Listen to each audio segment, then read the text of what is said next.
Ah, Jeanne d'Arc. Tout le monde connaît l'histoire, non? La jeune paysanne, les voix divines, l'armée française, la victoire, et puis le bûcher. C'est une épopée gravée dans notre mémoire collective. Mais si cette histoire si parfaite, si connue, n'était en fait qu'une mise en scène? Alors, allons-y. Cette phrase de l'historien Philippe Erlinger, elle résume tout. Derrière l'un des récits les plus célèbres du monde se cache une des énigmes les plus profondes. Près de 600 ans plus tard, le mystère reste entier. Allez, on se la refait vite fait, l'histoire officielle, celle des manuels scolaires. Une jeune fille de Lorraine entend des voix, elle convainc le roi, libère Orléans, le fait sacré, puis elle est capturée, jugée et brûlée. Une histoire simple, héroïque, peut-être un peu trop simple, non? Oui, mais voilà, c'est là que ça commence à coincer, parce qu'une découverte scientifique, toute récente, vient tout chambouler. Une seule découverte qui fait trembler tout l'édifice de la légende. Imaginez la scène, on est en 2007. Des scientifiques analysent des restes qu'on a toujours considérés comme ceux de Jeanne, récupérés sur son bûcher. Et là, le verdict tombe, et il est sans appel. Ce sont les restes d'une momie égyptienne. Rien à voir. Ça prouve quoi? Que quelqu'un, un jour, a délibérément fabriqué de fausses reliques. Et là, la question qui tue. Si on a menti là-dessus, sur quoi d'autre a-t-on bien pu mentir? Et cette découverte, elle ouvre une véritable boîte de Pandore. On commence à regarder l'histoire de plus près et on se rend compte qu'en fait, il y a plein de choses qui ne collent pas. Des failles, des incohérences majeures dans le récit officiel. Premier problème, ces voix. Les fameuses voix divines. Elle nous dit qu'elle est guidée par Saint Michel, Sainte Catherine et Sainte Marguerite. D'accord. Sauf que, des siècles plus tard, le Vatican lui-même, l'Église, a rayé Sainte Catherine et Sainte Marguerite de la liste officielle des saints. La raison, elles n'ont probablement jamais existé. Un peu gênant quand même. Deuxième souci, et pas des moindres, sa rencontre avec le roi. On parle d'une ado de 17 ans, une paysanne, qui traverse 600 km de territoire en pleine guerre.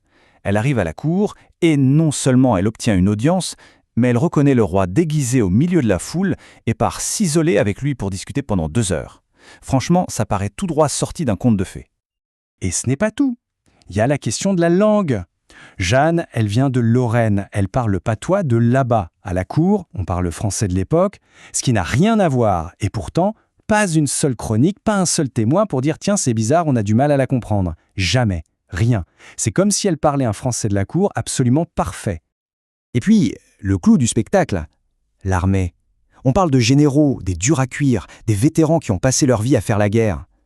Et ils auraient accepté de se mettre au garde à vous et de suivre les ordres d'une gamine de 17 ans sans la moindre expérience militaire? C'est tout simplement impensable. Ça va contre toute la logique de l'époque. Alors, face à toutes ces questions, il existe une autre histoire, une théorie alternative. Certes, elle est controversée, mais elle a un avantage énorme. Elle apporte une réponse logique à toutes ces incohérences. C'est ce qu'on appelle la théorie bâtardisante. L'idée de base est radicale. Et si Jeanne n'était pas du tout une paysanne? Et si, en secret, elle était de sang royal, la demi-sœur illégitime du roi Charles VII en personne? Et là, d'un coup, tout ce qui était flou, miraculeux, devient parfaitement limpide. Pensez-y. C'est comme une clé qui ouvre toutes les serrures. Si elle est de la famille, bien sûr qu'elle obtient une audience. Et elle le reconnaît. Normal, c'est son demi-frère. Si elle a reçu une éducation princière, son français parfait et son aisance à la cour ne sont plus un miracle. Et les généraux, s'ils savent qu'elle est de sang royal, ils obéissent, tout s'explique. Mais bon, une opération d'une telle ampleur, ça ne s'improvise pas. Si Jeanne est une pièce sur l'échiquier, même une pièce maîtresse, ça veut dire qu'il y a un joueur d'échecs, un cerveau qui tire les ficelles en coulisses. Et ce cerveau, il y a de fortes chances que ce soit une femme, et pas n'importe laquelle, Yolande d'Aragon. C'est la belle-mère du roi Charles VII, une des politiciennes les plus redoutables et intelligentes de son temps, prête à tout pour sauver le royaume de France. C'est Yolande qui semble être derrière ce qu'on pourrait appeler l'opération Pucelle. C'est elle qui trouve l'argent pour financer l'armée. C'est elle qui, comme par hasard, fait ressortir de vieilles prophéties parlant d'une vierge de Lorraine qui sauvera la France.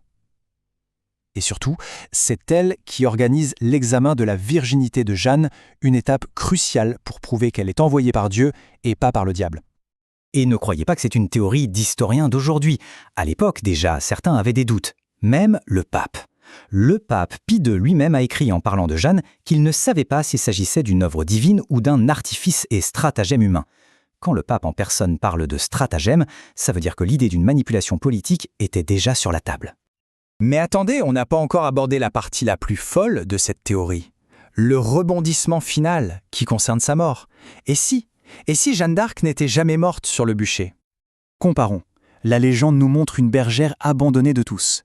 La théorie suggère une princesse protégée en secret. Et là, il y a 2 détails très troublants. Primo, Jeanne n'a jamais été torturée pendant son procès, alors que c'était la procédure habituelle. Secondo, le roi Charles VII, qui lui devait sa couronne, n'a jamais levé le petit doigt pour la sauver. C'est incompréhensible, sauf s'il y avait un accord secret pour la faire évader. Et voici le témoignage clé. Un chroniqueur de l'époque, Perceval de Cagné, assiste à l'exécution. Et il écrit que la personne sur le bûcher a le visage embronché, c'est-à-dire le visage voilé, caché. Le bûcher était immense, gardé par 800 soldats anglais. Personne, absolument personne, n'a pu voir clairement le visage de la condamnée. Mais le plus incroyable, c'est la suite. 5 ans après l'exécution, une femme réapparaît et affirme être Jeanne la Pucelle. Et qui la reconnaît formellement? Ses propres frères, Pierre et Jean, mais aussi des seigneurs, des citoyens. Cette femme se mariera même avec un noble, Robert des Armoises, et mènera une vie de châtelaine pendant plusieurs années. Donc pour résumer, on se retrouve avec 2 histoires radicalement opposées. D'un côté, la pieuse paysanne, inspirée par Dieu qui finit en martyr, et de l'autre, une princesse illégitime, instrument d'un immense stratagème politique qui aurait survécu grâce à une exécution truquée. Alors, au final, qui était vraiment Jeanne d'Arc? Une sainte touchée par la grâce? Une princesse cachée qui agissait par loyauté? Ou la pièce maîtresse d'une des plus brillantes manipulations politiques de l'histoire?